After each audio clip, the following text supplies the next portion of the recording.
I swear. And You may be seated, Mr. Vernon. Your Honor, my son is here as a witness today too. All right. Um, we'll swear him if he's going to testify when he testifies. All right, Mr. Blacksmith, you're the moving party here, so you have the floor to start. Tell me what you want to tell me. Well, Your Honor, as stated in my statement, on the 21st of July, 2023, I was riding my motorcycle home, traveling southbound on Spruce Street, southeast, to pick up a prescription to turn in the pharmacy when I first encountered Michael Vernon. As I approached the stop sign at the intersection of Spruce and 9th Avenue, I saw Mr. Vernon was standing in the road in the middle of my lane, right of way, waving his arms and yelling in my direction. When I began stopping at the sign, Mr. Vernon violently lunged at me and swung his right arm at me, attempting me to dislodge me from my vehicle while hysterically screaming at me that he was going to kick my ass. I hollered at him to stay away from me, and I quickly throttled my gas and left the area, continuing on my way home. As I left the area, I could hear him screaming at me until I turned left on Gregory Way to return home. When I returned home, I gathered my prescription and headed back out on my motorcycle to turn it into the pharmacy. As I drove by Mr. Vernon's house, he ambushed me again on the road, running out directly in front of my motorcycle, ran up to me as I stopped, and grabbed at me and tried to pull me off my motorcycle while yelling, "You motherfucker, will kill you." I was able to disengage with Mr. Vernon and get off my motorcycle and take a number of steps back. All the while, Mr. Vernon continued to threaten my life and yell expletives as he continued to walk quickly towards me as I was backing up. Mr. Vernon then took a swing with his fist at my face but missed. Mr. Vernon then called me a little bitch and that he was going to F me up bad. At this point, I informed Mr. Vernon that I was armed and would defend myself. I also told Mr. Vernon to back the F off and get out of my way. At this point, I was in fear for my life. Mr. Vernon had already demonstrated the capacity and willingness to seriously hurt or kill me, first by trying to knock me off my bike the first encounter along with a verbal threat, and then at that very moment by informing me he was going to kill me, along with Mr. Vernon's continued physical aggression. I was also concerned that Mr. Vernon was armed, as he has threatened other residents of the neighborhood in the past with violence and death. At the point of me telling Mr. Vernon I would defend myself, he said, "Go ahead, punk, shoot me. I don't give a F, you communist fanny faggot bitch. I will go get my 44 Magnum and shoot you in the effing head." Mr. Vernon then dashed forward, stuck his chest out, and tried to body check me. Mr. Vernon hit me hard enough with his body to push me back one step. At that point, I had to physically push Mr. Vernon off with my left hand while guarding my firearm side, as I believed his intent was to grab my firearm. As I pushed him off, I yelled loudly at him to get the F off me and back off. I'm not playing around with you. Get your psychotic ass out of my way and don't touch me again. I believe that my defense was strong enough to deter Mr. Vernon from further violence, as he stayed where he had stumbled back when I had shoved him off me. At no time did I present, touch, or display my sidearm. I did not threaten to shoot him. I simply told him I would defend myself. Mr. Vernon continued to block my egress from the neighborhood for a number of minutes, yelling about how he was going to kick my ass. I just needed to disarm myself first. Mr. Vernon again threatened to shoot me with his 44 Magnum. Mr. Vernon also continued calling me homophobic and racist names to include communist, faggot, tranny faggot, shitskin. I informed him I was a 100% rated disabled veteran who had served with distinction during the end of the Cold War in Desert Storm in the Armor Corps. I tried to calm the situation down by empathizing with his service in the Marine Corps and that we probably had more in common than he thought. Mr. Vernon replied that I don't give a G-damn fuck. I am a G-damn Marine, and if you don't slow down, I will fucking end you. At this point, I said, "Just get the F out of my way. I don't care what you think anymore. I was driving down the road and you ambushed me. You are not the sheriff and you have no authority to stop or confront me because you claimed I was speeding. You have assaulted me, illegally detained me, and threatened my life. Get out of my way or I will call the sheriff." Mr. Vernon said, "F you, I will call him." I replied, "Fine, just get out of my way and do that." I then got back on my bike and asked Mr. Vernon, "Are you just going to stand in front of me running your mouth, holding up traffic, or are you going to finally get out of my way?" I then pulled my cell phone off the dash holder of my motorcycle and said, "I'm dialing 911 now for you."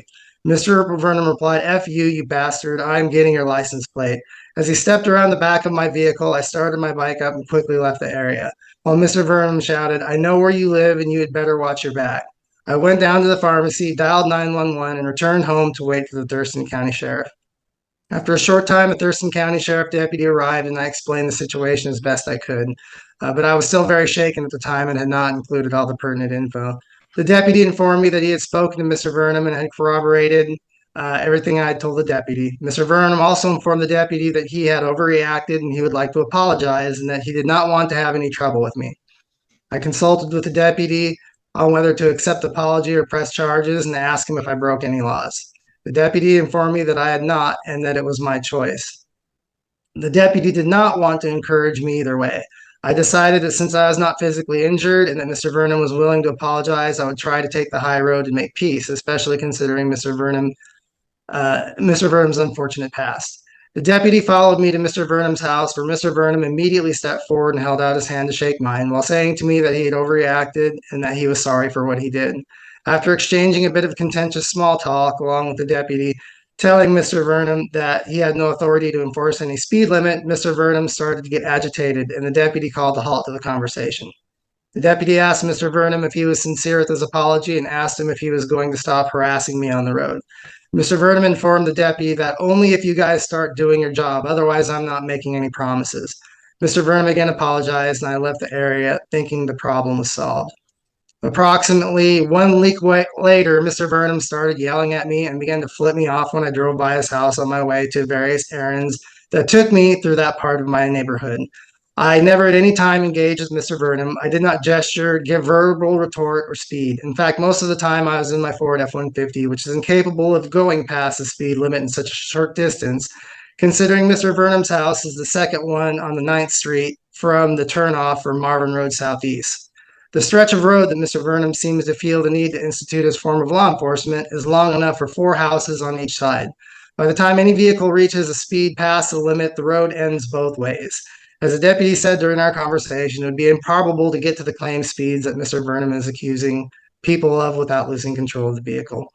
The behavior continued along with Mr. Vernon riding his Harley Davidson past my house while gunning his engine and occasionally cruising by my house in his car. I was mostly unaware of these occurrences until my neighbor informed me of it later on. While I was concerned about the situation and how it was evolving, Mr. Vernon has every right to drive on the public road in front of my house. So I did not have a reason to complain to law enforcement, nor do I even care what people do on a public right-of-way. The situation dramatically escalated on September 22nd when I was accompanying a longtime friend and his family to their cars in my driveway, approximately midday. Mr. Vernon slowly drove by while I was conversing with my friends. Mr. Vernon drove by my house, flipping everyone off and calling everyone a bunch of faggots and hippies. Mr. Vernon had his hand out the window the whole time with his middle finger in the air while he continued to yell other unintelligible obscenities the whole time. Mr. Vernon then drove approximately 2 houses down, turned around in the middle of the road, and drove by again while repeating the same behavior. Mr. Vernon stopped for a brief moment and yelled directly at me, "You're a goddamn traitor to this country. Fuck you, you bastard. You're a traitor, a motherfucking traitor. I'm going to make sure I end your shit. You just wait, motherfucker." I yelled back at Mr. Vernon to go F himself and to stop harassing people. I also told Mr. Vernon his beef was with me and to leave other people out of his temper tantrums and to quit instigating shit with everyone he does not like, which is everyone. After a continued slow roll laced with more swearing and threatening behavior, Mr. Vernon finally drove off and left the area. My guest quickly departed. My guest seemed somewhat shaken. And I can back that evidence up with a statement from that one of the witnesses that was there that saw it left with the exhibits. Later that afternoon on the 22nd of September, I had just arrived home after Bible study at approximately 17:30 hours. Mr. Vernon drove by while I was talking to my girlfriend and son, who was coming out to meet us in my driveway. We were discussing the ongoing move I was helping my girlfriend with. At this time, Mr. Vernon drove to the end of my driveway, blocking all the vehicles, and stopped. Mr. Vernon glared at me for a moment until I asked him why he was acting like such a toddler and why he felt the need to keep stalking me. I told Mr. Vernon he had no right to block my driveway, and at this point, he was not just harassing me, but the whole neighborhood. Mr. Vernon told me to go F myself and that he was tired of all my friends speeding by his house. Mr. Vernon said that he was going to take our license plate down and have us all arrested. At this point, my girlfriend asked Mr. Vernon politely to leave or she would call 911. I told Mr. Vernon to get the F away from me and my family, and I had enough of his bullshit. I told Mr. Vernon to stop acting like a vengeful child and to mind his own business, and that he had no right to enforce any of his law or will on me or anyone else. Mr. Vernon continued to swear and yell profanities at me, threatening me with legal action or arrest. I asked Mr. Vernon if he was going to get out and assault us while he was at it, like he had done in the past encounter. I was sincere about my query, as Mr. Vernon looked as though he was ready to get out of his vehicle and attack me.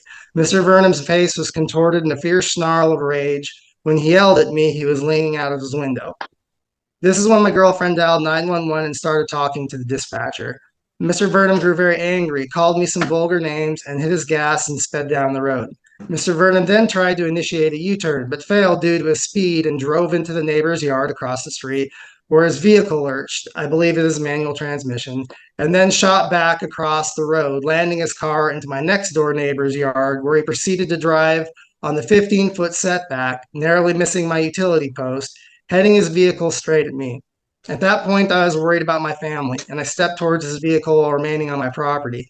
He then swerved back onto the road roughly 15 feet from me as my girlfriend grabbed the back of my belt and pulled me back while telling me not to engage with him and to de-escalate. At this time, I was focused on protecting my family and was trying to keep myself between Mr. Vernon and my family. Mr. Vernon stalled his car again while flailing and screaming about in the driver's seat. The windshield wipers were on, which had engaged themselves while Mr. Vernon tried to regain control of his car. When he finally stopped, again blocking my driveway, he looked very confused. Mr. Vernon's mouth was agape, like he was unable to comprehend what he had just tried to do to me and my family. At this point, I believe Mr. Vernon was intoxicated, and a neighbor later confirmed my suspicion when she informed me that she had seen him drinking a beer outside his house as she passed by on her way home shortly before the incident. I asked Mr. Vernon, "What is your problem, dude? Turn off your windshield wipers and get it together before you really hurt someone. Leave now." Mr. Vernon's face then turned even redder than it was before, and he started yelling and swearing again, accusing us of fucking with him every day. I informed him I only drive about once per week and rarely drive by his house. Mr. Vernon started his car back up and told me he didn't give a F and he was going to file a restraining order on all of us.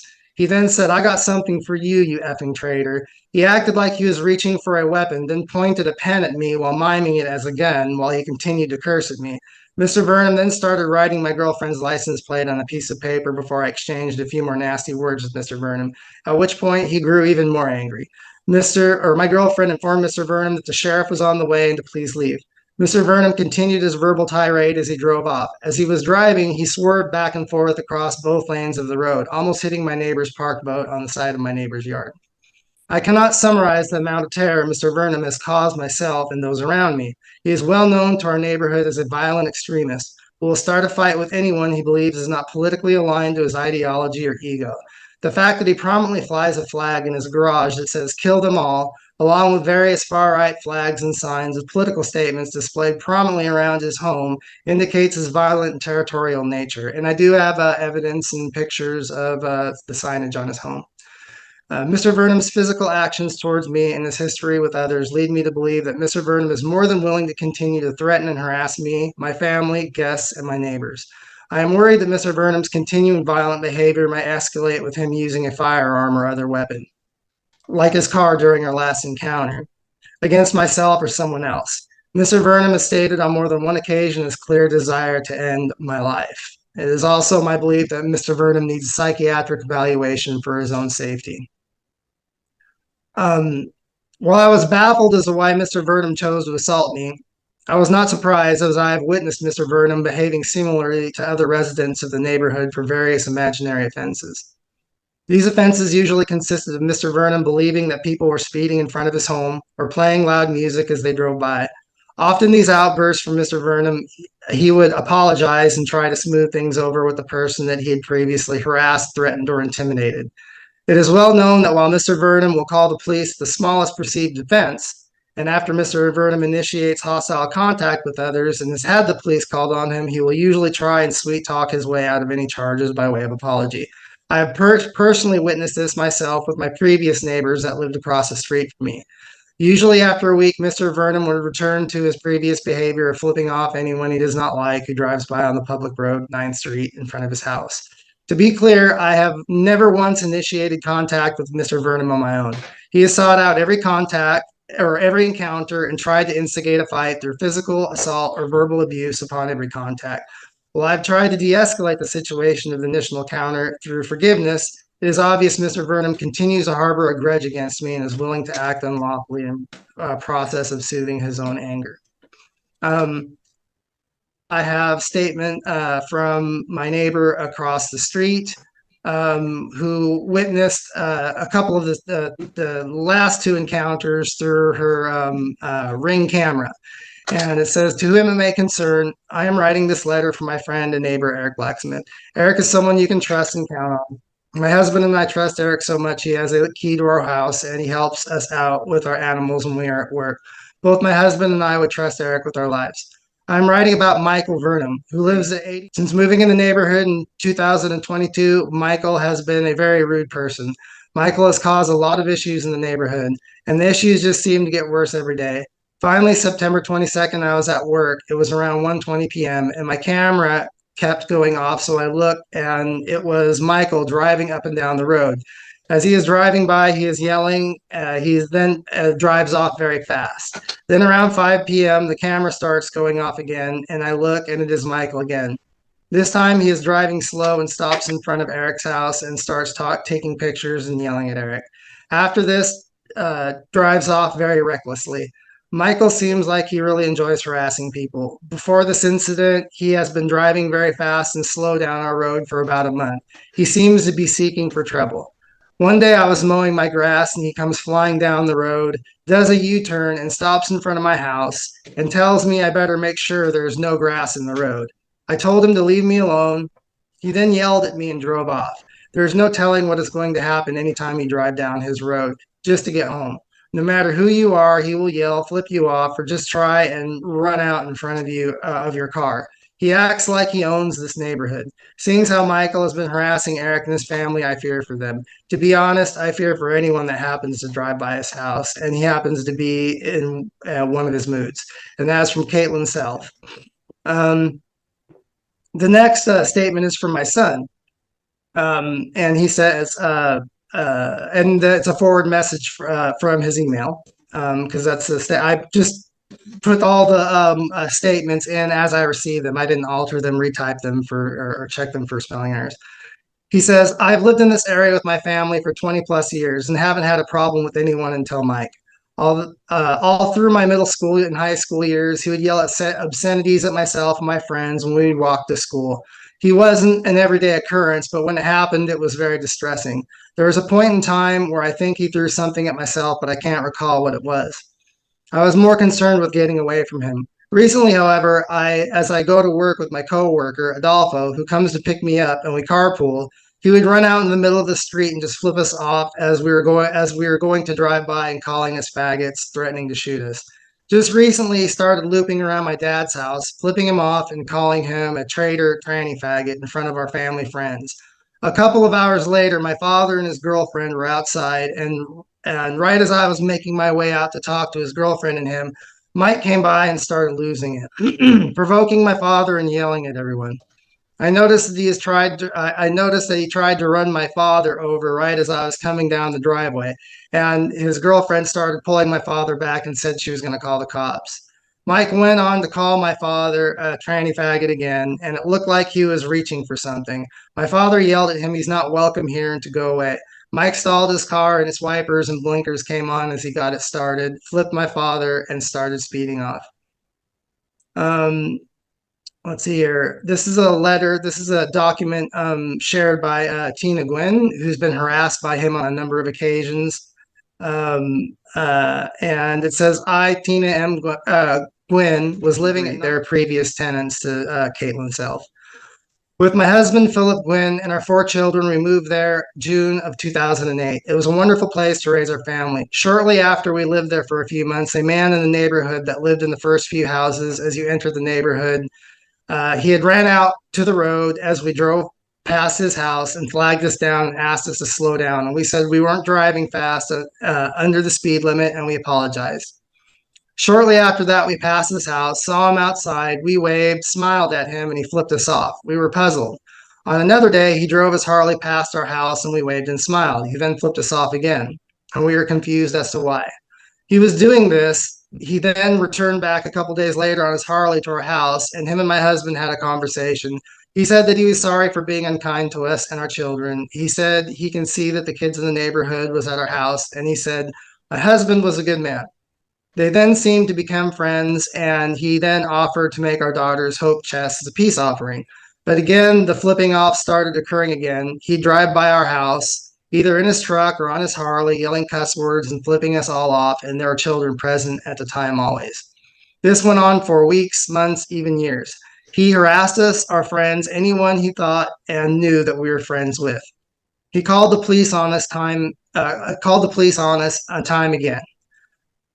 Came at me calling me a low-life piece of shit. I don't belong in that neighborhood. I'm a transient drug dealer. Then he came at me. I said, what have I ever done to you? We all used to be friends and looked out for each other. Then as he was saying all this mean stuff to me, I was crying. I said to him, I'm a good person. I'm not a transient or a drug dealer. I have a great job that pays well. And then my husband heard the shouting and came out to see what was going on. Then he came at my husband trying to fight him and even spit on my husband, telling him he better not hear him disrespect his wife like that again. And he didn't want to fight because he would hurt him pretty bad. So this man called 911 again, but he was the one who started the conflict with us. There has been and still continues to do so when my husband passed away on the 27th of September 27th, 2020. He was out in front of the yard cheering and lighting out fireworks, yelling, woohoo, the bastard is dead. I had started working for a friend of mine that lives across the street from him, and he flipped me off as I drove past him to my place of employment. I returned the gesture as I flipped him back off. As I was getting out of my car, he had drove his truck over there to cuss and yell at me. He told me I don't belong there and I need to watch my back at this point. Pretty much all the neighbors had heard and witnessed this. And I smiled and told him to F off and have a nice day. He continued to work as we did any yard work outside. He'd be outside staring us down. He has bullied me and my family and friends to the point he's so unhinged, and he goes out of his way to start conflict. He has threatened to fight or even kill us. And so those are those statements, and I have some more statements here.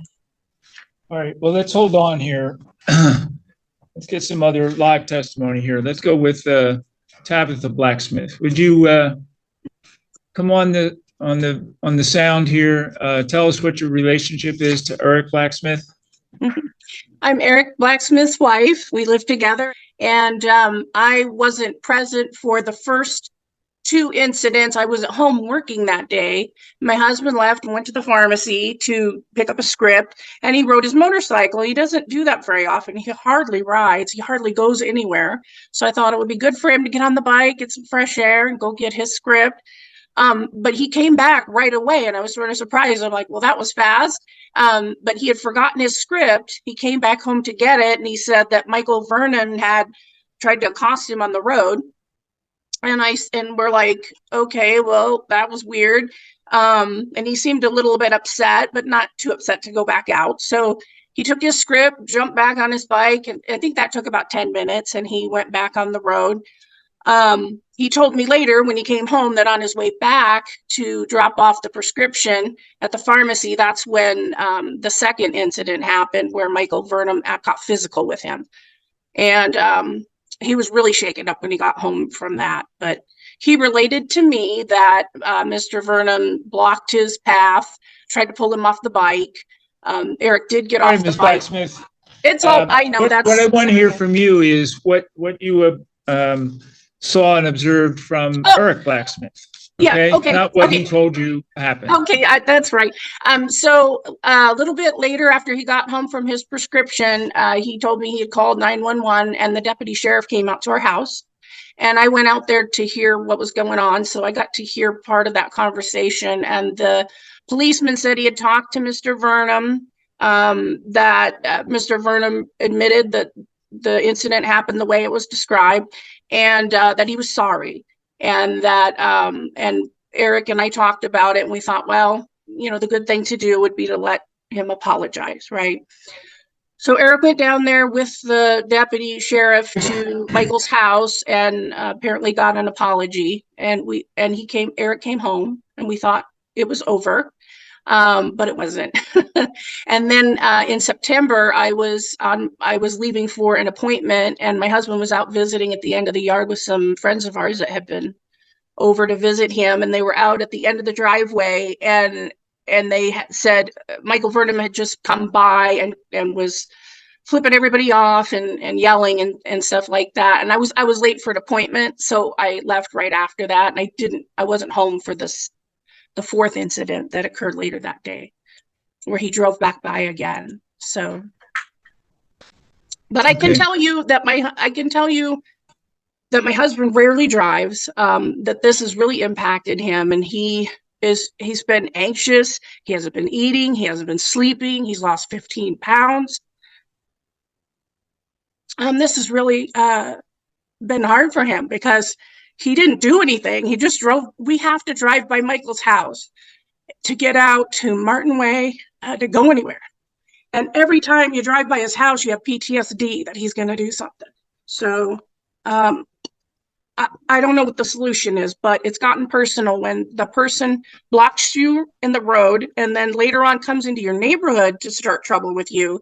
It's gone beyond being on the public road. He's now coming over to our house. So I encourage my husband to file a protection order. All right. Thank you, Ms. Blacksmith. I appreciate that. Thank you. Mr. Blacksmith, do you have any other live witnesses to testify today? I do, Your Honor. My son, Tory Blacksmith. Is he going to say something different than what was in his statement? I doubt it, unless there's any questions that you have of him or anything like that. All right. Well, let's hold off on him for the time being then. Okay. So, Mr. Blacksmith, just hang loose here for a bit. All right. So, Mr. Vernon, we go to you. Yes, sir.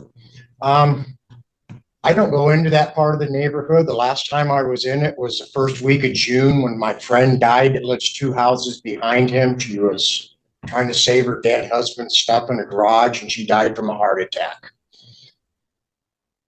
I haven't been back in that end of the neighborhood since late 7 after my motorcycle wreck, and my best friend died and his wife moved out. I had a lot of friends that lived back in there. 10 of them are dead now. They were older people. I've known them since 79 and 80. On June 22nd, about 10:05, I'm out pruning my azaleas, and I hear this ruckus coming up from the back of the neighborhood. This guy comes around off Gregory onto Ninth Ave, and he flies by my house doing probably 50 miles an hour. I yelled at him and I went like this, slow down. He went out onto Marvin, came up to 8th Street, which is about 400 yards or so from 9th. And I could hear him coming off 8th Street and coming up Spruce Street. It takes me 35 to 36 seconds in my little Honda Civic to make that at 25 miles an hour, Your Honor. He did it in 14 seconds. I got up again, and he come down the road on the opposite side of the stop sign and was going to just blow through the road. And I tried getting him to stop, and he was going to run me over, and I jumped out of the way. He was doing 60 miles an hour when he came up to that. He went back down to, I guess, where his house is and came back, and he was flying. And I got out in the road to stop him. We needed to talk. And all I did was try to stop him. Now, I want you to understand, Your Honor, I have a broken hand here. It's deformed. I have a steel plate in it. I couldn't key. The only way I can key is I put this pencil. I just retired from the Department of Revenue at 26 years. I could only key like this. This arm is gone. I can't do anything with it. I could never hit anybody with it. I can't grab. I can't shoot a gun. I can't even use my jigsaw in it anymore. I am defenseless. This guy, he got off his bike. He jumped off of it. He called me, "Oh, you're the Trump freak," because I have Trump signs. I have all kinds of signs on my garage, Your Honor. I believe in the First Amendment. None of them are rude. They're Harley signs. One is established 1776, United States of America. Another one is my daughter, who was murdered in my neighborhood 23 years ago, 175 yards from my house. It says shoplifters will be beaten to a mere bloody pulp. It's just a sign, Your Honor. And then I have my Benjamin Franklin "Don't Tread on Me" sign. And then I have a Second Amendment sign for my dead military friends that used to live in my neighborhood. Well, anyway, while we were talking and he called me a Trump freak, I went, whoa. And I did say, "You're a gender freak." I don't know why, I just said it. And I kept trying to tell him, we need to talk. You can't drive like this through our neighborhood. And all of a sudden, his right hand went down to his right hip and he had a gun on, I noticed. I threw my arms up in the air. This arm I can't put up in the air. It won't go much higher. But I threw him up like this, and I had a shirt that was a no tuck, and I said, "I have nothing on me." And then he unstrapped the gun. I grabbed my arm and I ran for the house. I have IBS. I have a bowel infection, and I crapped my pants out and I became dehydrated. I dialed the 911 and they came, and nobody would believe me. I kept trying to tell this deputy to go talk to my two neighbors that made just two statements. If I may take a drink, Your Honor. Now, I did say something to him to the effect when I saw him unlatch the gun, "You just made my day." I wasn't thinking of Dirty Harry or Clint Eastwood. I had two neighbors standing behind me, and I didn't know that Rachel was standing behind him at the time. All I wanted him to do was slow down. The cops came. I was dehydrated. This infection dehydrates me real quick. It's killing me, my doctor says. I've been in the hospital for it once for 5 days, and I was in the urgent care in January for 4 days for it. My mother found me passed out. I don't do drugs. I don't drink. I haven't done drugs or drank since 78 and 74, Your Honor. Last time I drank a beer was April 21st of 78, and I haven't done drugs since before I went to Alaska crab fishing in 76. I don't do drugs for the pain in this shoulder, for my stomach. I fell 28 feet. I'm disabled by L&I. That's why I went to work for the state. I used to be a carpenter. I'm still a carpenter, but I can't do these kind of things anymore. And to make you understand that I'm not a violent person, in 1990, my wife got tied up with a creep out of California. He talked her into kicking me out for molesting my children. I fought. I was thrown in jail twice. The courtroom over there on January 8th gave me custody of my children. My children were kidnapped, Your Honor, and that's when I started having these stomach problems. And then my daughter, 10 years later, Your Honor, was murdered, stabbed 19 times in my neighborhood. I live next to the father. We don't talk to each other, but we don't argue. We don't. I'm not a violent person, Your Honor. I try to get people to slow down and from speeding. The lady he's talking about from 8, I went like this to her. She had a carload of kids, Your Honor, and was doing 50 miles an hour, and she's never sped since. The lady with the hope, I don't even know who this person is. I've never met him. The lady with the kids, if her kids are the ones that were throwing rocks from my neighbor's yard out into the street, yeah, I yelled at them because a car could run over and those rocks could be flipped out and hit somebody or hit a house or whatever.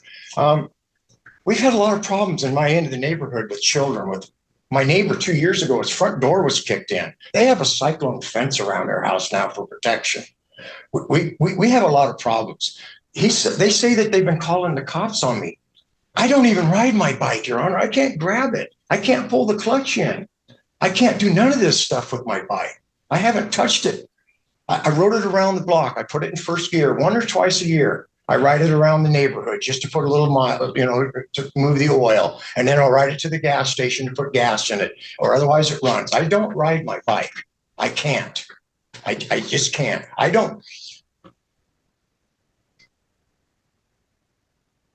know why this guy's doing this to me. After what happened, I asked the deputy on June 22nd to please bring him down. I'd like to shake his hand and tell him that I want to be friends. 3 times he grabbed my hand and shook it. I thought it was over. A week later, he started driving by my house erratically in this F-150. I didn't do anything about it because I knew what he was trying to do. He was trying to get my goat because I had told the deputy that day, if he drives down our road fast like that again, I'm going to do this again. I've had 3 kids sit in front of my house for 44 years. The last one laid on my couch 20 years ago, waiting for the ambulance. I knew that boy. I knew his mother. I knew his grandparents. I knew both sets of grandparents, and I knew the father of that boy. It was quite disturbing to me to watch this kid bounce off a bumper and fly across the asphalt. It was very disturbing. And I've been trying to get people. I haven't done it much since then, since 8. I've been sick. I've lost my teeth because of my immune system. I can't yell at people, Your Honor. These things will come flying out. My son killed himself October 12th of 11 because of what happened to his sister and other things. I'm not a violent man. I take pride in my house. My house is one of the best looking houses in the neighborhood. And this young lady and her husband are catching up to me. And I don't drink. I don't drive. I just retired. It'll be 2 years at the end of January 31st. I sit in my house and I do nothing. I work on my property. I'm growing new lawn right now. He kept driving by my house. And then all of a sudden in August, my neighbor Sybil is over in my garage. I'm doing a project for her. And this little red car stops in front of my driveway. They start yelling, screaming. Sybil said they threw something in my driveway. I said, they're just some crazy idiots. Ignore them. A couple weeks later, it did it again. On September 21st, this little red car stopped in front of my house again. I was just getting ready to get into my car. I didn't know who it was. So I followed it down in the neighborhood. At this time, 2 months after him and I had had an incident in front of my house, I didn't know where this guy lived. I hadn't gone back into the neighborhood to see. I didn't care. I don't sleep and eat this guy. That's not my way. And then I followed down there and I was going to write the license number down. And all of a sudden, this guy comes out flying from the house and he's grabbing his groin and he's acting like he's one of these gangbangers. And the first words, he said 5 words. He goes, "How are your dead kids?" 3 times to me. And I started driving off. The reason I drove up on the lawn is because I grabbed one of my Walmart bags and I was throwing up in it. And I had to catch my teeth before they fell out. These things cost a lot of money. They're just glued in temporarily and they're pulled out every night. And I went home. And those were the first 2 times I've ever seen this guy. And the blinkers did come on. Yes, I couldn't get this arm up. My foot got stuck in between the clutch. I have 3 toes that I cut off in this foot back in '76, and they sewed them back on. And my foot got stuck between the clutch and the brake pedal, and it hurt. And I went home, and the cops came, and I was dehydrated again. And on October 7th, I saw where my Jewish brothers and sisters were being slaughtered in Israel. This flag that I fly for 33 years in my garage is from a Green Beret friend of mine who died in '88. I hung it out on Desert Storm and I hung it out on 9/11. When I saw what was going on in Israel, I had my Israel sign and I put it above my garage and I hung this flag. It says, "Kill them all, let God sort them out." Now, I feel I have a First Right Amendment to fly that flag. I wasn't thinking of this person. I had no idea I wasn't thinking about this man when I put this flag up. I was thinking of my dead friend, and he was Jewish. I learned from his great aunt who had numbers on her arm, and you know what those are. Those are from a concentration camp, and I learned about the Jews, and I respect the Jews. And so I put this flag up. And then on the 9th or the 8th, one of his neighbors drove by and saw this flag. And then if you notice, a lot of this stuff in here that his neighbors wrote up was wrote up on the 9th, Your Honor. And then I get this restraining order or whatever this thing is served on me on the 10th, and they come and take my guns. I can't shoot I don't have a Magnum, Your Honor. I have a 12-gauge shotgun, Mossberg, and I have a SIG, 40 cal. I can't shoot it. It's been sitting up underneath the table for a decade. I can't shoot it, Your Honor. This hand will not, it will fall out of my hand. And I can't do anything with this arm. It took me 10 days to dig my septic tank up because I had to go out and just do a little. I'm still trying to bury it after a month. But this guy's lying, Your Honor, and I don't know why. I don't know why he's lying. He was doing 60 miles an hour in a 25, Your Honor. I'm not a cop, and I know that, but I have a right as a resident of that neighborhood to not confront somebody, but to get him to slow down. Before this happened, we had a Mustang. And the kid was doing the same thing. I went down and talked with this kid. His name's Daniel. And we're friends now. That's all I wanted to be, was friends with this guy, but he's ruined it. I just want my First and Second Amendment back. I don't want anything to do with this person. When I leave here today, I don't go to the left. I go to the right where my daughter's cross is periodically. This right, guy yelling, how are your dead children? That just shows he has no respect for the dead, Your Honor. I respect military, believe me. My family goes back into the 1600s in this country. Revolution, 1812, the Civil War, World War I, World War II, Vietnam. I mean, but as far as using a gun, I never threatened this man. I can't make a fist with this hand. I understand. I have a steel plate with screws to hold it. Enough. Let's hear from your witness. Come forward, sit on this seat. Here. Yeah. All right, Ms. Vaughn, what can you tell me about this? I guess there was 2 incidents the day that they're talking about, and I think I saw the second incident. It looked like there was a person on a motorcycle. I believe it was a red 3-wheel motorcycle. I had seen him with Mike because I had the window open. I work from home and the window was open. I was in a meeting and I heard yelling. So obviously I looked out the window and I saw like some kind of confrontation happening. So I put myself on mute and walked over to see from a better angle what was going on. And I could see gentleman who was on the motorcycle and Mike like going back and forth, screaming at each other. So I shut my window and I thought, it looks like it might be a little, I don't know. I just saw them like, I never saw the person off of the motorcycle. I saw Mike and him conversing, kind of going back and forth. I saw Mike go like kind of put his hands up like this. They looked equally mad at each other. I walked out onto my porch at this point, and then I saw the person who was on the motorcycle it looked to me that he had a gun on his right hip, and that there was something latching the gun or something. It looked like they unlatched it and put their hand on the gun. And I was like, I'm out of here. So I walked back inside, pulled up my cell phone. And by the time I got back inside, the person on the motorcycle had left. So I was like, okay, I was still in a meeting. I had to get back into that meeting. And then later that day, I saw, I think it was a sheriff at Mike's house. So I assumed everything was cool. And then one day Mike came over and was like, you've known me for 40 plus years. Can you come talk? And I said, is this about the incident with the person on the motorcycle? He said, yes. And I said, well, I saw it. He didn't know I'd seen it. So I said, okay. So I came. I know Mike because I grew up there. I bought the house from my parents. So I've been living there. I can attest that people can speed through there. There are 3 entrances to that neighborhood that you can get out. I understand it's probably easier for most people to go down past Mike's house, but there are other options. I'm not saying who's right or who's wrong. I'm just telling you what I saw. I will tell you that people speed through. I can't be specific with who speeds through, but it is a problem. There have been people who've been hit. I know Mike personally because I was best friends with his daughter who was killed. So that's how I know him. And that's all I have.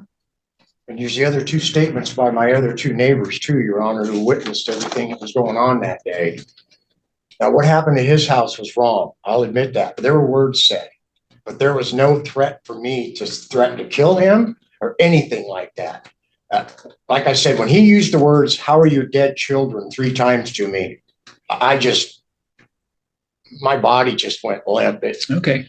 Let me ask Ms. Vaughn a couple questions. So what brought your attention to this incident in the street was the yelling that was going on? Yeah, because like I said, I was in an actual virtual meeting and I had to present something. So I was like, oh, I hear something. I thought maybe what it was music coming from someone's car because it's summer. So I thought, well, maybe it's just music or something. And then I was like, no.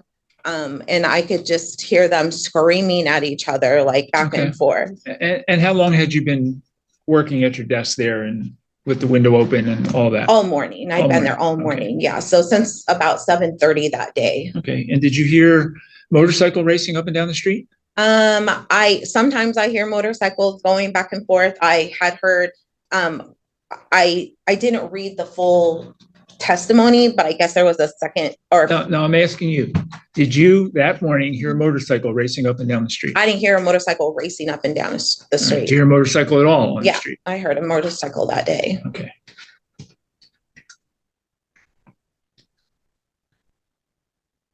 And when you came out of your house to see what was going on, how close or how far away from these two were you? To the back wall? Yeah, probably to the back wall to where you are. It's like at a kitty corner to me where they were. Okay. But I just came out for a minute, and then when I saw it escalating, I just walked back inside because I didn't want to be a part of it. Once I saw there was a gun involved, he didn't like pull it out or anything. I just saw what looked like an unhit. I was like, I'm going back in, and I could hear them both yelling, so I could tell they were both mad. Did you hear what they were yelling? No, they were it just seemed like obscenities to me. I heard like curse words and stuff, but I couldn't tell you specifically what was being said. Those curse words were from him, Your Honor, not me.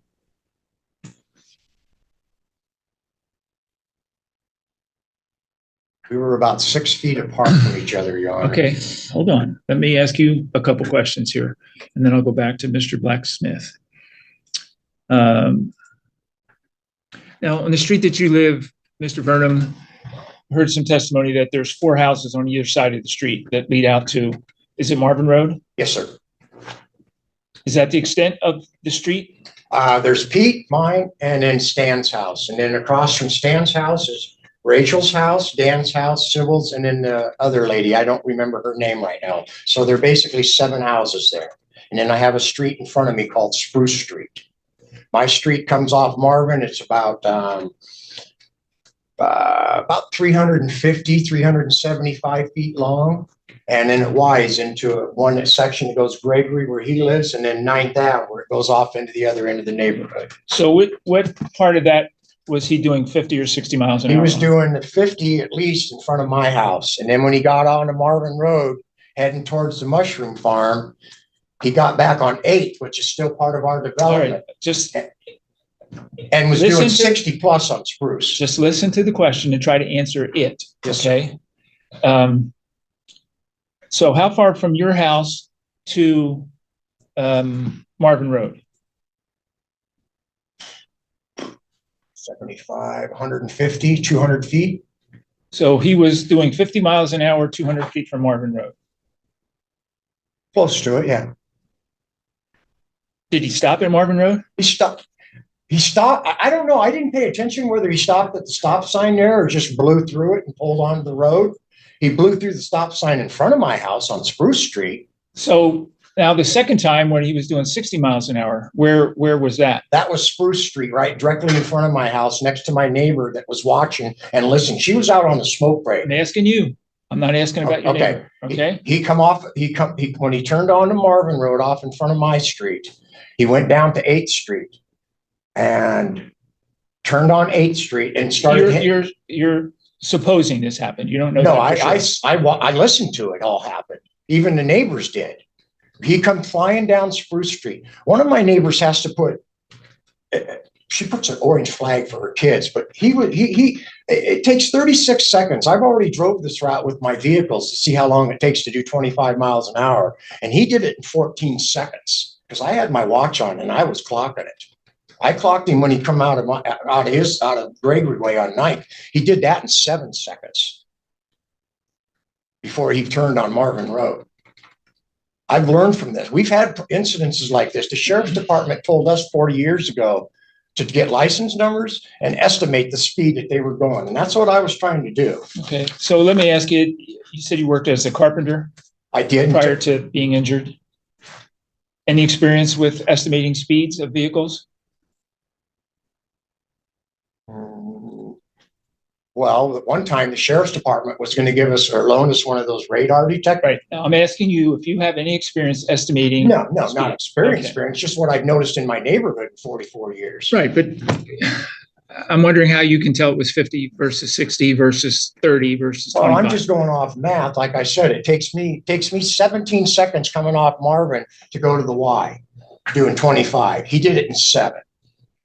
So That tells me he was And going so what, fast. yeah, I was gonna say, what speed would that indicate? I would estimate he was doing over No, 50 miles. you didn't do any math to say to travel this distance, 375 feet or 500 yards or whatever it is, in 7 seconds would mean you would have to be going how fast? You didn't do that. I figured, like I said, over 50 miles an hour. Okay, you figured. Okay. All right, so let me ask you a few more questions here.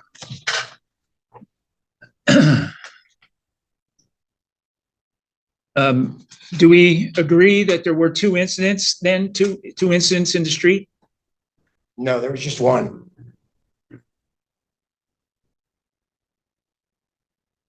When he come down Spruce Street, he ran the stop sign, and I tried getting him to stop the first time. He blew right by me, went back to his house, and then he come flying back. And that's when I stood in the middle of the road. This is the first time I ever did something like this. So you stood in front of him when he was going 60 miles an hour? Yeah, because I was afraid he would kill one of our children. Or when he was coming down the road on Spruce, there were 4 of my neighbors that were walking, and they wouldn't give statements because they're scared of him. One of them said, "I don't have time to do this." And I couldn't believe she wouldn't do that. She's known me for 40 years. And the other 3, they live down by him, and they want nothing to do with him. But the deputy told them that they wouldn't give a statement. They didn't want to get involved. And I kept trying to tell the deputy, go talk to my 2 neighbors, the one here and the one where the boat is on Spruce Street. He never did. Friday morning on the 23rd, I called 911 because Sybil had said that the deputy didn't talk to her.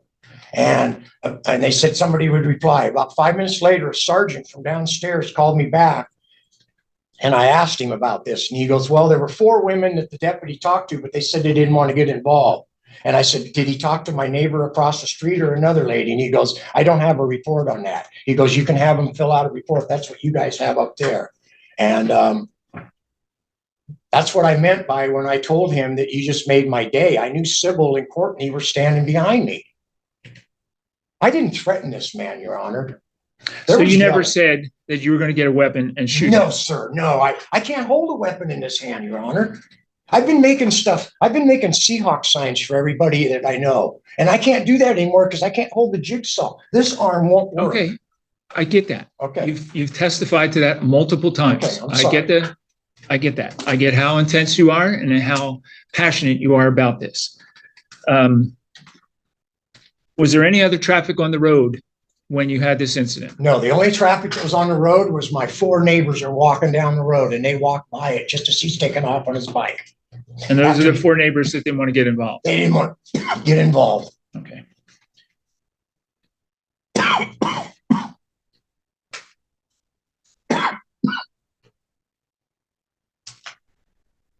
You never said to Mr. Blacksmith, you better watch your back. No. He's perjuring himself, Your Honor. Everything he said was a lie.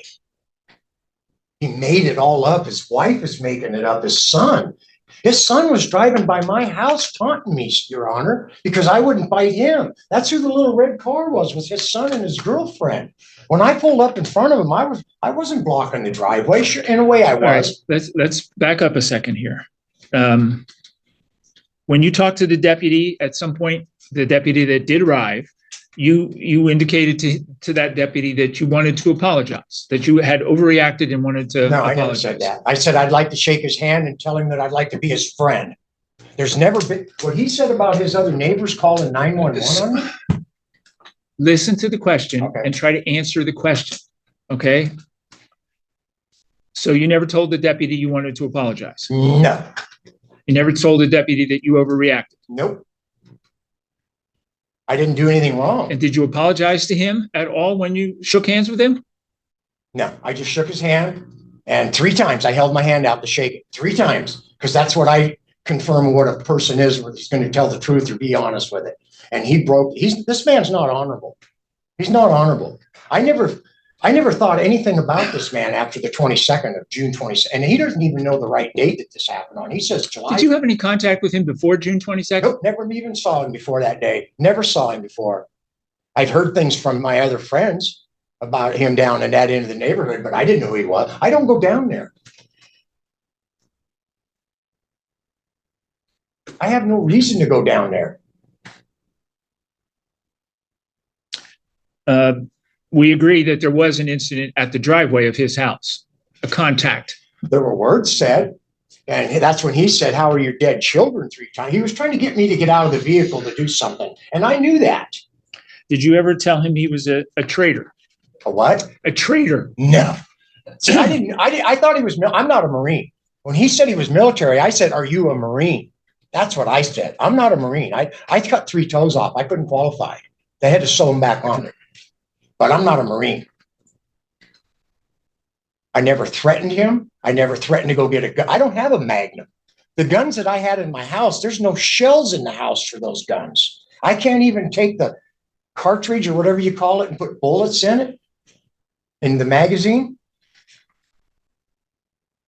I never threatened him, Your Honor, on my dead children's graves. I swear to you, I never threatened this man. And we had heard a statement from Tina Gwynn, I think it was. Is she the drug addict lady?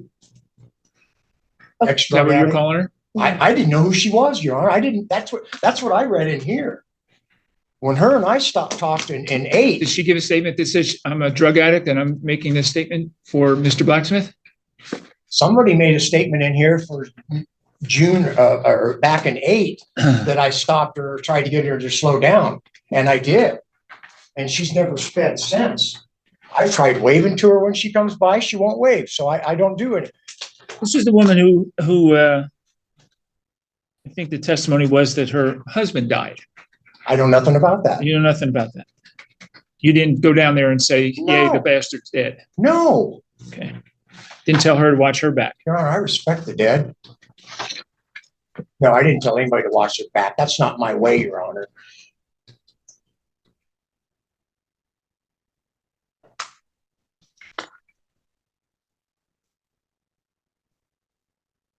I can't physically threaten anybody, Your Honor. My body won't allow it. I have 3 collapsed discs. I have my body. When I got hit on my bike in September 25th to 6th, I broke an ankle, fractured this ankle, hit this shoulder. The clavicle goes in. I can't lift this arm up any higher than this. Okay, I get it. There's no way I could physically threaten this man. All right, back to you, Mr. Blacksmith. You have an opportunity to respond. Your Honor, if Mr. Vernon is so disabled, how is he out trimming his azaleas in his front yard? I've seen him working in his front yard on a number of occasions. While Mr. Vernon may be disabled, I won't dispute that fact. It's not incumbent upon me when he's threatening me to understand or know whether he has a firearm on him, whether he is disabled, any of that. I don't know any of this. All I just saw was somebody acting in a wild manner towards me, and I was frightened. I never did unstrap my firearm, Your Honor. I bladed myself. I've been to a number of firearms training courses. I take my concealed carry very, very seriously. Because I'm a 100% disabled veteran myself. My back is fractured in 2 places, which is one of the reasons I don't ride my motorcycle very often, and is why it's a 3-wheeled motorcycle with the little wheelchair on the back and everything. And I've seen Mr. Vernon get angry with my neighbors across the street before. The lady in question, Tina Gwynn, she used to live across the street for me at the same place as a previous lady, Caitlin Self, wrote the statement on. And I've seen him yell at her while she's been over at the Deshaw's house on the corner there. I've seen him actually yelling at her and Phil both. You can see that there's another statement there from her son, Sean Gwynn, basically saying the same thing about Mr. Vernon coming out and celebrating as his father was being taken out by the coroner after he'd passed away. So the only person that's disrespecting the dead here is Mr. Vernon. Most of what he says is false and just, trying to run around the fact of what he actually did. I've not tried to initiate contact with him. I have no personal bias against Mr. Vernon. The only reason I pointed out the signage on his house was to show that he is just towards his intent towards people. He's not a very kind human being. There's a reason why the ladies who were walking through the neighborhood probably didn't want to give a statement, because Mr. Vernom's had a number of run-ins, as you can see from the other testimony that I haven't even read yet. By the way, my son does not have a girlfriend. He recently got out of the Army. He's only lived with me for a couple of months. And he doesn't drive a red car. In fact, he doesn't drive at all. His vehicle is still in Texas at the moment. He rides to work in a white BMW and a gray BMW. Those are the two people who take him to work on the every morning during the work week. But he's not even driven my vehicle since he's been here. Most of the time, I do try to avoid that section of the neighborhood now, because I just simply don't want to have any contact with Mr. Vernon. There's further statements, that I've got written in if you need me to read through them or anything. There's also a map that I took from Google Maps showing the area with, there's also a red chevron above Mr. Vernom's house. His claims that I was speeding are absolutely ridiculous. You can't within 350 feet accelerate a vehicle to any kind of speed without crashing into a house at the end. And when you're going out onto Marvin Street, there's a roundabout right there at Pacific, probably about, I would say, 50 to 75 feet away from the turnoff of or from the road that turns onto Marvin. You have to stop there. If you do not stop there, you will be struck by another vehicle, because those vehicles come off that roundabout. Not so much as quick as they're doing the speed limit, but there's a very short distance in time. So before they actually reach you, so you do have to stop every time.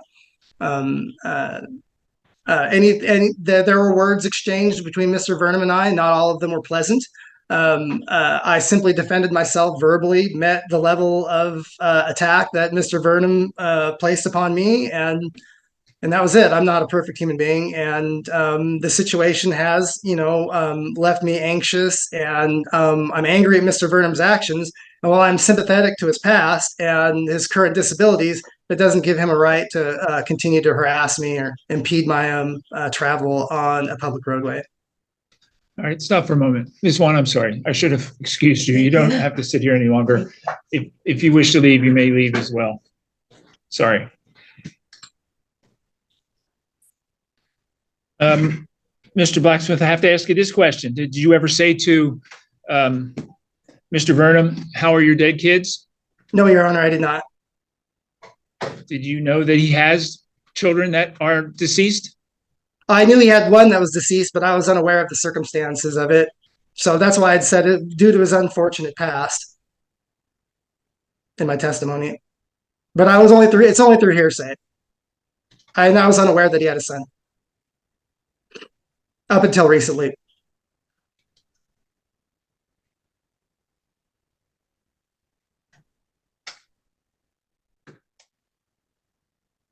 Can I say something? In a moment, Mr. Vernon. All right, Mr. Blacksmith, I don't have any further questions. You answered the questions I would have for your son about whether he has a red car and whether he's ever been by that property. All right, Mr. Vernon, go ahead. The boy wasn't driving the car that came by my house 3 times. There was a female driving it, if I remember right. I couldn't see quite exactly. But the boy wasn't driving. He was the passenger. But that car drove by my house 3 times. I'd just like this to end. And he keeps talking about my signs, Your Honor. On the First Amendment, it says here that I can... You know what? The signs are irrelevant as far as I'm concerned. Okay? You can have your signs. Nobody's going to take your signs away from you. So what else do you have to say about the rest of this? I just would like to go home today and not have to worry about this. You put a restraining order on me. Right now, I haven't ate but 4 meals in 28 days. I'm dying, okay? And all I want to do is just go home and live the life that I've been living. I'm not going to say anything to anybody ever again. They can speed all they want up down that road. I don't care. I'm too old for this. I'll be 67 in 3 months. I'm tired. I miss my children. This guy was speeding. That's all I got to say. And my neighbors on their 2 reports state that he was speeding. I mean, my bike, in 100 feet, I can be doing 100 miles an hour if I want to. And he has the same type of motor on his 3-wheeler as my Harley does. But I don't drive fast through the neighborhood. Like I said, I've had 3 kids hit in front of my house. My son was hit in front of Nisqually in '92. I know what it's like to see that feeling. It hurts. I just want to go home when I leave here and just live the rest of my life and not have to worry about anything. I will never go in that end of the neighborhood again. That I promise you, Judge. But this guy is lying, and I don't understand why. I just want to get my Second Amendment back and go home. I would never threaten anybody. Nobody. I've had hundreds of military people move in my neighborhood over the 44 years, and this is the first one that I've never been able to talk to. I mean, All right. I'm ready to rule on this. Now, the requirement for a anti-harassment order to be entered, a protection order to be entered, is that I have to be persuaded by a preponderance of the evidence that the incidents complained of occurred and that those incidents are sufficient under the statute for the issuance of an order. Preponderance of the evidence simply means more or less, okay? More than 50.1% versus 49.9% is all that it takes under these circumstances. What's been presented in the written documents and presented in testimony today is a situation that both sides are accusing the other side of lying. Both sides are accusing the other side of making all this up. We don't have any kind of truth meter that we can attach you to find out who is telling the truth and who isn't telling the truth. That's why we have live testimony, so the judge can get a feel for the reliability of the witness's testimony under the circumstances.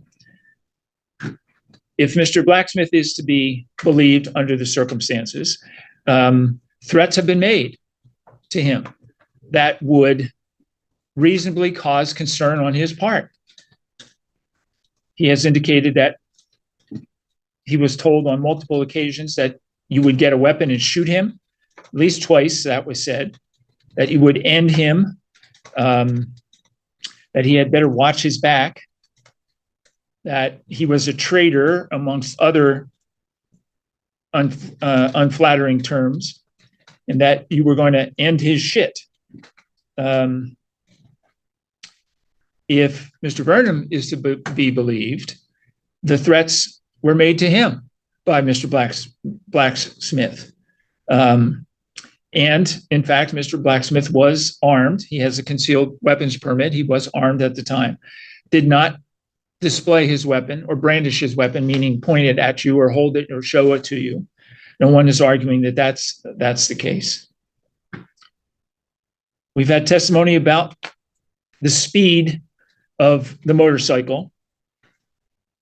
Mr. Vernon has testified to how much time it would take to go a certain distance and what the speed would have to be under those circumstances, although it's not done to any kind of mathematical certainty.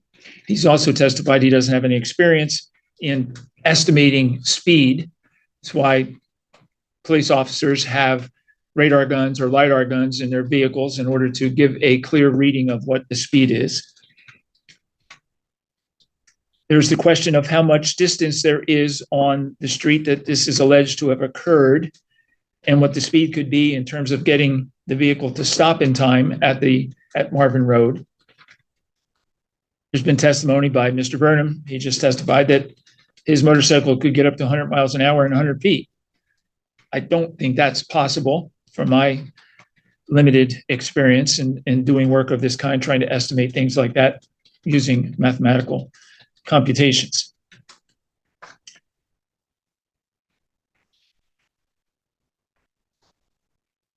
Understand from Mr. Vernon's testimony that speeding is an issue in the neighborhood, that the sheriff's department has told him to get license numbers and so forth.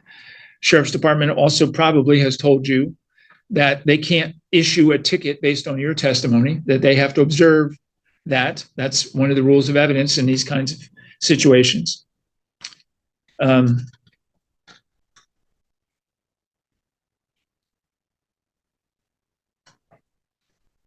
realize that this is a major bone of contention for both sides in this case. I mean, it's consumed a great deal of time here this morning for all the parties that are involved. You put people to writing statements on your behalf. Obviously, there's a lot involved, and that takes a lot of effort to go that far. And again, based on my experience as a lawyer and my limited experience as a judge,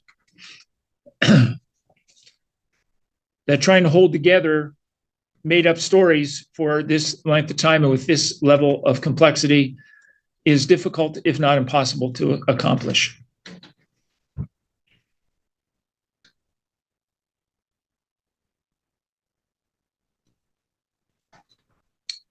Now, having said all of those things, I've indicated that I think there is sufficient evidence, a preponderance of the evidence indicates that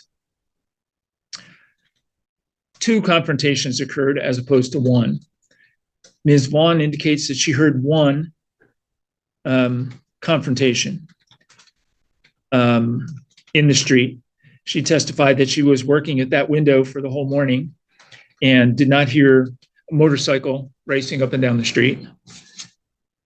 To be going 50, 60 miles an hour on the 2 occasions in that limited distance, it would seem like she would have heard that.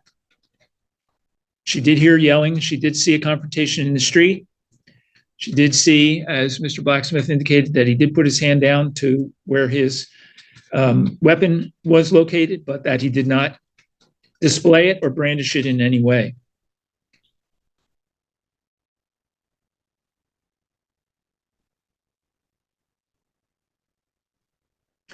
Again, I don't know why this has become such a big issue for everyone, other than the fact, Mr. Vernon, that you're concerned about people speeding on the street and that you felt under these circumstances that something needed to be done.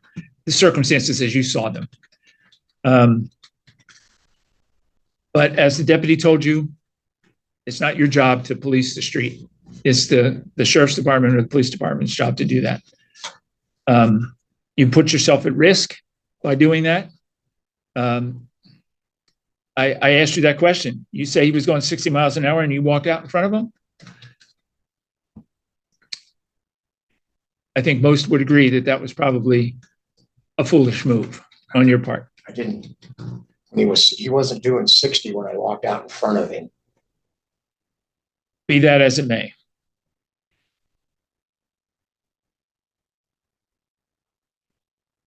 I am going to enter an order.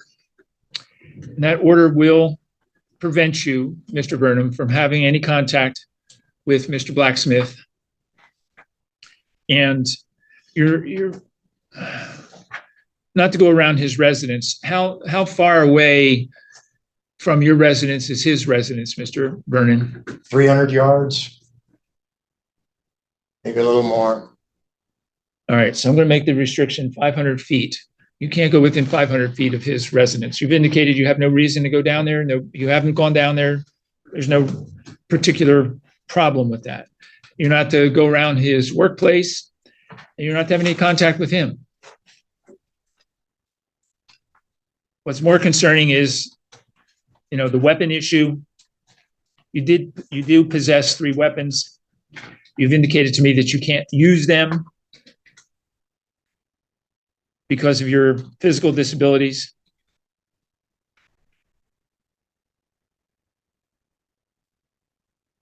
If you can't use them, being deprived of their use for a year isn't going to harm you in any way. You're not hunting with them, not using them to defend your property. So for 1 year, I am going to issue a order that says you must leave those weapons in the possession of the sheriff's department. And this order will be for 1 year as well. If there's any kind of violation in that time period, Mr. Vernon, you could potentially be arrested. That will be in the order. You will see what the potential consequences of that are. If you want to do what you're telling me you wish to do, which is just live your life, that you're not going to try to police the street, you're just going to tend your garden and do whatever woodwork you're able to do, this should not be a problem for you.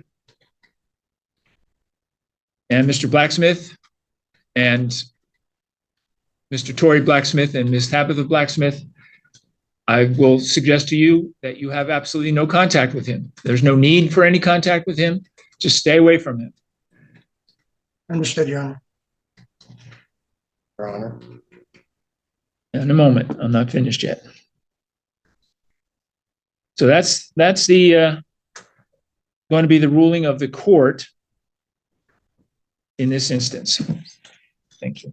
All right, Mr. Vernon, what else? Your Honor. I was supposed to put my house up for sale last spring, but when I ended up in the hospital, I plan on doing that this spring, but with a restraining order on me, I can't go and move anywhere. I was supposed to go move into a place. Is it within 500 feet of Mr. Blacksmith's residence? Pardon? What do you mean you can't move in any place with a Well, I've been told if I get a restraining order on me, I can't move into a place where people my age go. Well, I don't know the answer to that. I can't tell you the answer to that. I mean, I didn't threaten this man, Your Honor. I understand that's your testimony, okay?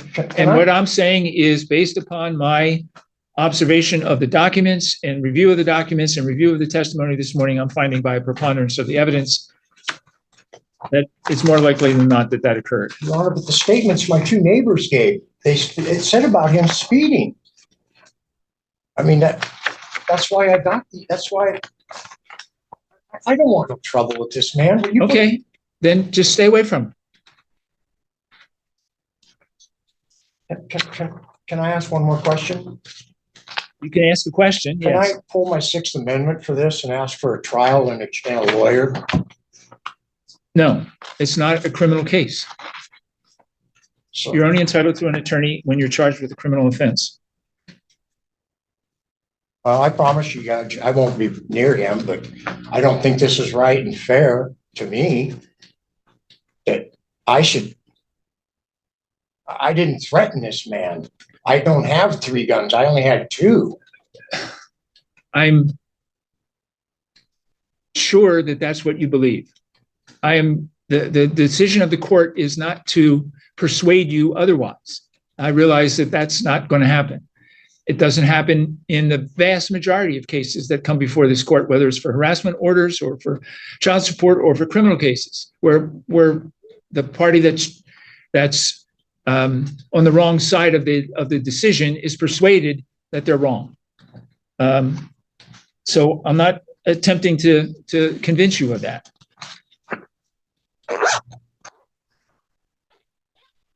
All right, Mr. Blacksmith, what I've done is to sign an order, Mr. Vernon, I've signed an order for protection, which indicates you're not, for the next year, you're not to have any contact with Mr. Blacksmith at his home, at his workplace, if he has one, or in person, not to cause him any harm as well. And the distance requirement here is that you're excluded from or stay away from is 500 feet, not 1,000, because you said it's 300 yards. And I don't want to make it too close here so that you can't come and go as you need to do. I've also indicated that you're to continue the weapons surrender situation. Under the circumstances, this weapons surrender order will expire at the same time this order expires, which is 1 year from today. Mr. Blacksmith will have the opportunity to pursue the order again at the expiration date of this, if that's felt necessary to do. So I've signed that order. I've also signed an order to maintain the surrender of the weapons under the circumstances. I'm going to hand this over to the clerk and make sure that I've got everything marked up correctly. And then we're going to make copies of this. And Mr. Vernon, we're going to give you copies of each of these orders before you leave here this morning. Okay?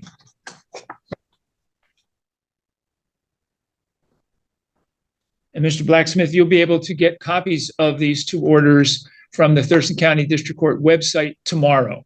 It'll take that long for them to get properly put in place. You just look them up under your case number.